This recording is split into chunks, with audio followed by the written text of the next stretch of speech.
Your latest put into practice dealing with intercultural communication was actually from a test that I gave, it's been a long time, about 20 years ago. Number 5 on that test out of 7, which might mean something to you since you have 7 put into practices. All of these come from that test to begin with.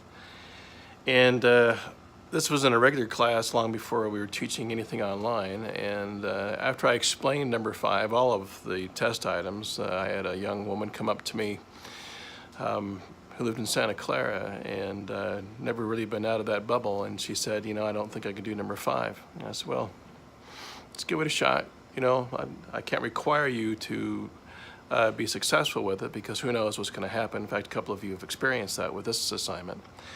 But I just want you to give it a try. And so she promised me she would. And then she disappeared. I didn't see her for a couple of weeks. And I just figured maybe she dropped the class because that was too difficult of an assignment for her. And then she showed up and she turned in her paper. And this was a story that she told. She went to Walmart, and at this time Walmart was actually attached to the mall in St. George. It was clear over on the east side of and it was an anchor point for other retailers, and I've got this hair bugging me, other retailers for the mall when it first opened up. And she looked around for some people and just didn't have a very successful experience there. So she left Walmart, went out into the mall, and sitting on a bench, she found this young African-American woman staring into the Payless shoe store that was right next to that area. Like I said, this goes back a ways, right? And the woman looked pretty despondent. She wasn't really responding to anything around her.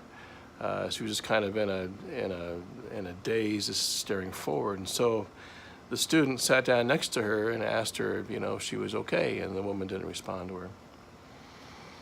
So the student got up and left, and she kind of walked around a little bit and scoped her out a little bit more, and she came back down and said, boy, you look like you really could use somebody to talk to. And the woman turned to her and was pretty belligerent and told her to kind of F off and mind her own business. And the girl got up and and walked away, clear down to Adrian's, almost to where ZCMI was at the time. And the girl was really shaken up because, nobody likes to be rebuffed by anybody like that, right? Especially with the kind of language that was used, that kind of thing. But the student, to her credit, thought, no, this is where I don't give up. And I'm going to go, and I'm just going to see this through. So she took all her courage, turned her on her heel, and walked back to that bench. The woman was still sitting there. And she sat down right next to that woman and made eye contact with her and said, you know what, I'm not going to leave you alone until you tell me what your problem is. And the woman said, oh, you want to know what my problem is? And she told her. This woman was in the process of killing herself. She had just ingested a bottle full of sleeping pills that she bought from Walmart. The empty bottle was there in a bag with her. And the woman went on to explain that Child Protective Services had just taken away her 2-year-old daughter after a fight that she got into with her boyfriend the night before, who threatened to go through and threatened violent harm against her. The neighbors heard the fighting going on and called the police, and the police came and took the boyfriend away, and then DCFS took the little girl away. The woman had also just lost her job because her car wouldn't start, and she wasn't able to get to her job on time. So then obviously with losing her job, she wouldn't be able to pay her rent. And at this point, she felt the best thing to do was to kill herself. And here is this 19-year-old little white girl telling her that she's not going to leave until this woman tells her what the matter is. So the girl got the attention of mall security and told her what was going on, and they called an ambulance. And the girl stayed with the woman. She went into the ambulance with her and went to the ER while the woman had her stomach pumped. And when she was discharged, the girl took the woman back to her apartment, and she stayed with her there for a week.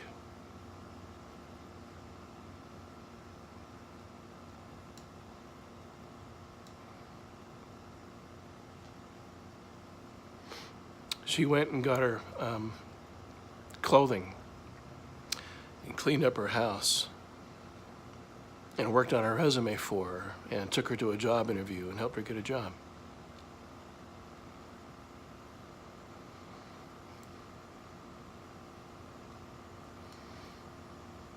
All the while, I guess, not really realizing how much this interaction was changing her life as she was changing this woman's life. Now, responses like this are few and far between, obviously. My point to this is you just never know. You don't know what that ticking time bomb might be sitting next to you on the, waiting for your prescription to be filled at the drugstore or in the bus or wherever. And yet we become so sheltered, so bubbled, and so afraid that we don't reach out anymore. We don't go through and try that stretch a little bit.